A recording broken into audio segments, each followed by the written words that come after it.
श्री गणेशाय नमः। प्रयागराज में सूत जी से मुनियों का तुरंत पाप नाश करने वाले साधन के विषय में प्रश्न,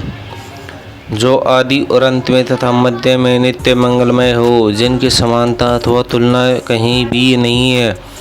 जो आत्माओं के स्वरूप को प्रकाशित करने वाले देवता परमात्मा है, जिनके 5 मुख हैं और जो खेल में अनायास जगत की रचना, पालन और संहार तथा अनुग्रह एवं तिरोभाव स्वरूप प्रबल क्रम करते रहते हैं, उन श्रेष्ठ अजर अमर ईश्वर अंबिका पति भगवान शंकर का मैं मन ही मन चिंतन करता हूँ। व्यास जी कहते हैं, जो धर्म का महान क्षेत्र है और जहाँ गंगा यमुना संगम हुआ है, उस परम पुण्यमयी प्रयागराज में जो ब्रह्म लोक का मार्ग है, सत्यव्रत में तत्पर रहने वाले महातेजस्वी महाभाग महात्मा मुनियों ने एक विशाल ज्ञान यज्ञ का आयोजन किया। उस ज्ञान यज्ञ का समाचार सुनकर पौराणिक शिरोमणि व्यास शिष्य महामुनि सूत जी वहाँ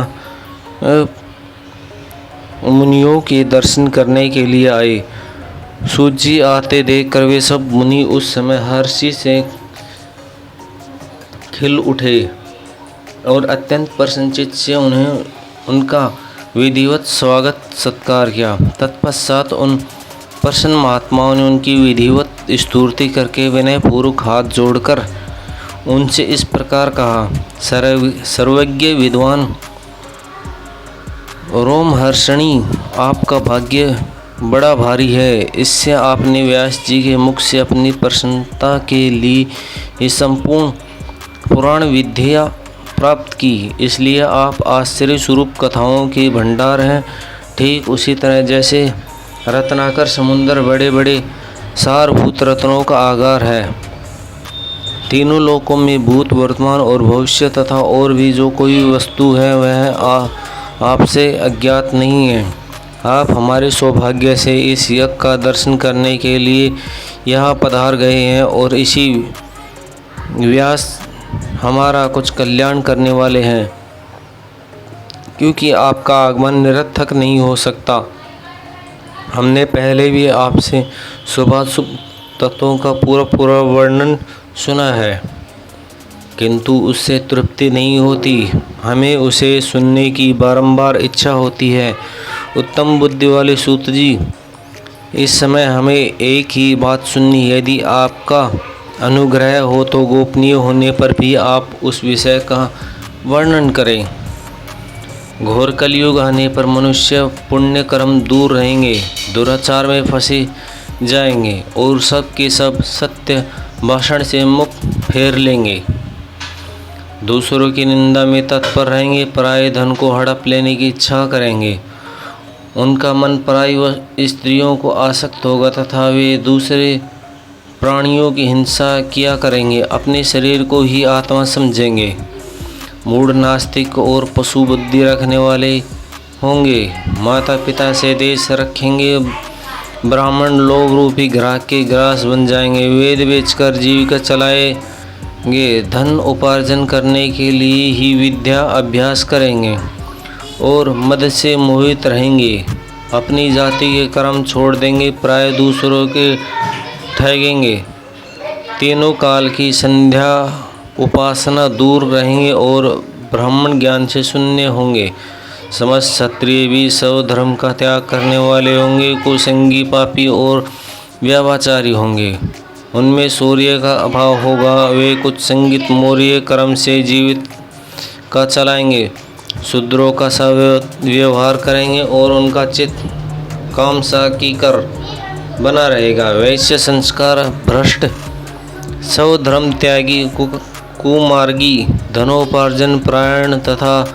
नाप तोल में अपनी कुसंगित कृति परिचय देने वाले होंगे। इसी तरह शूद्र ब्राह्मण के आचार में तत्पर होंगे, उनकी आकृति उज्ज्वल होगी, अर्थात वे अपनी कर्म धर्म छोड़कर उज्ज्वल वेशभूषा से विभूषित हो व्यर्थ घूमेंगे, वे स्वभाव ही अपने धर्म का त्याग करने वाले होंगे, उनके विचार धर्म के प्रतिकूल होंगे, वे कुटिल और द्विज निंदन होंगे। यदि धनी हुए तो कुकर्मी में लग जाएंगे, विद्वान हुए तो वाद विवाद करने लगेंगे, अनेकों कुलीन मानकर चारों वर्णों तथा वैवाहिक संबंध स्थापित करेंगे, समस्त वर्णों को अपने संपर्क से भ्रष्ट करेंगे। वे लोग अपनी अधिकार सीमा से बाहर जाकर द्विजोचित सत्कर्मों का अनुष्ठान करने वाले होंगे। कलयुग की स्त्रियां प्राय सदाचार से भ्रष्ट और पति का अपमान करने वाली होंगी, सास ससुर से द्रोह करेंगी, किसी से भय नहीं मानेंगी, मलिन भोजन करेंगी, कुत्सित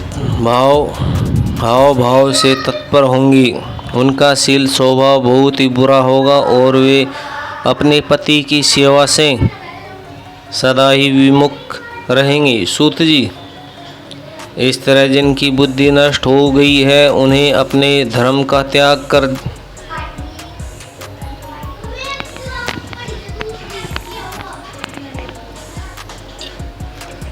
कर दिया। ऐसे लोगों को इहलोक और परलोक में उत्तम गति कैसे प्राप्त होगी, इसी चिंता से हमारा मन सदा व्याकुल रहता है। परोपकार के समान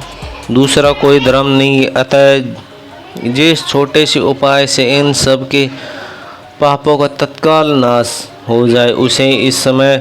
कृपया पूर्वक बताइए, क्योंकि आप समस्त सिद्धांतों के ज्ञाता हैं। व्यास जी कहते हैं, उन भावितमा मुनियों, यह बात सुनकर सूत जी मन ही मन भगवान शंकर का स्मरण करके उनसे इस प्रकार बोले।